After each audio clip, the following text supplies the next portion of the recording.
Hello guys, welcome back to our channel. நான் உங்கள் battery வாங்கிட்டு போகலாம். பேட்டரி சார் சார் நீங்கள் ரொம்ப நல்லா நடிக்கிறீங்க சார். உங்களோட சார் நம்ம உடம்பு வந்து ஹீட் ஆகும்போது நம்ம வந்து ஃபேன் போடுறோம். அப்போ உடம்பு ஹீட்டுன்னு ஒரு இது ஃபீலிங்ஸ் நமக்கு கிடையாது. ஃபேனுன்னு ஒரு கண்டுபிடிப்பே வந்திருக்காது இல்லை.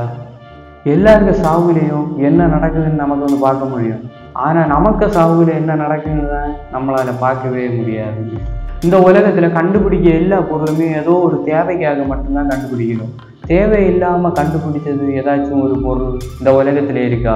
இந்த மணி ஹெய்ஸ்ட் படத்தில் பைசா அடிக்கிற மாதிரி நிறைய பைசா அடித்து எல்லா மக்களுக்குமே கொடுத்தாச்சங்கி இந்த நாட்டில் ஏழைன்னு யாருமே இருக்க மாட்டேங்களா?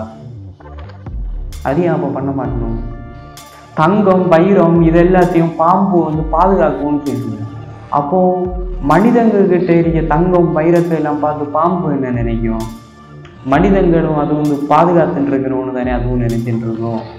இந்த உலகத்தில் ஃபஸ்ட்டாக பொய் சொன்ன மனுஷனை இந்த உலகத்தில் உள்ள எல்லாருமே நம்பியிருப்பாங்க இல்லை.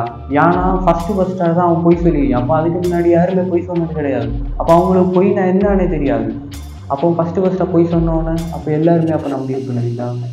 இந்த உலகத்தில் வாழ்கிற எல்லா உயிரினுமே அது வந்து வாழ்கிற வீடு அது தன்னைத்தானே தான் கெட்டுது. ஆனால் மனுஷன் வந்து வீடு கட்டணுமே மட்டும்தான் பணம் கொடுத்து இன்னொரு ஆளை வர வச்சு கெட்டின்னு இருக்கான்.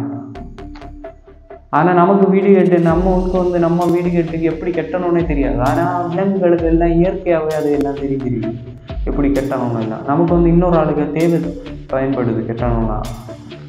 மனுஷன் வந்து துணி போடுறத பார்த்து மற்ற விலங்குகள் என்ன நினைக்கும்? ஒருவேளை பாம்பு வந்து சட்டையை கலந்ததோ அது மாதிரி மனுஷங்க உடம்பு தோல் வந்து உறிஞ்சு வர்றதுன்னு நினைக்குமோ? டெய்லி ஒரு வித்தியாசமாட்டு கலந்து வரும். கலராக மாறுவாங்க மனுஷன் அப்படின்னு மிருகங்கள் வந்து நினைச்சிட்டு இருக்குமோ? ஒரு வேலை மொபைல் வந்து சார்ஜரை நம்பி இருக்கு, சார்ஜர் வந்து கரண்ட்டை நம்பி இருக்கு. மனுஷன் கண்டுபிடிச்ச ஒவ்வொரு பொருளுமே இன்னொரு பொருளை நம்பி தான் பேஸ் பண்ணி தான் இருக்குதோ. நம்ம ஃபஸ்ட்டு வந்து பணம் கிடைச்ச உடனே நம்ம எவ்வளோ இருக்குன்னு செக் பண்ணி பார்ப்போம். அதுக்கப்புறம் குறைச்ச நேரம் கழிஞ்சு மறுபடியும் செக் பண்ணி பார்த்தா நமக்கு மேலே நமக்கே நம்பிக்கை இல்லாமல் செக் பண்ணியதோ. குரங்குலேருந்து தான் மனுஷன் வந்தான்னு சொல்லிவிடும். அப்போ அந்த குரங்குக்கு தெரியுமா நம்மள்லேருந்து தான் மனுஷனே உருவானான்னு? நம்ம வந்து வேலைக்கு போகும்போது இது சில ஷிஃப்ட் டே ஷிஃப்ட்டில் இருக்கும், சில ஷிஃப்ட் நைட் ஷிஃப்ட் இருக்கும். சில விலங்குகள் நைட்டில் வந்து உணவு தேடின்னு டெய்லியில் வந்து உறங்குது. சில விலங்குகள் டெய்லியில் வந்து உணவு தேடின்னு நைட்டில் வந்து உறங்குது. அதுவும் ஒரு ஷிஃப்ட் பேஸ் பண்ணி தான் இருக்குதோ. நம்ம எல்லாருமே காட்டுக்கு வந்து ராஜா சிங்கம் ஒன்று சொல்கிறோம். ஃபஸ்ட்டு அந்த சிங்கத்துக்கு தெரியுமா நம்ம தான் காட்டுக்கு வந்து ராஜா? உங்களுக்கு இதே மாதிரி நான் தோணிட்டு இருந்தேன்னா கமெண்ட் பாக்ஸில் கமெண்ட் பண்ணுங்க. நன்றி, வணக்கம்.